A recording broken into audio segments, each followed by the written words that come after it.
Leo tulikuwa tunahakikisha hatubonyezi tu kamera. Tumetumia mics za Holyland pamoja na Tascam. So today we had an opportunity to work with Halisi Chats and we were the one behind the scenes there. Look, just have books like vitabu vitatu tu. Tuna ka lantern ambako ni kadogo, ni new models actually, hizi ambazo zimetengenezwa za kisasa.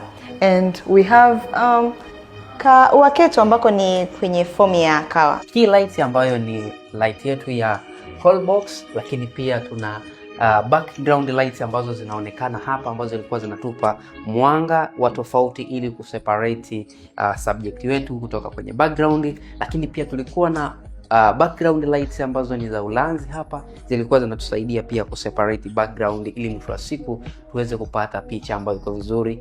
Hivi ndivyo tulivyoepuka makosa makuu matatu kwenye podcast yetu.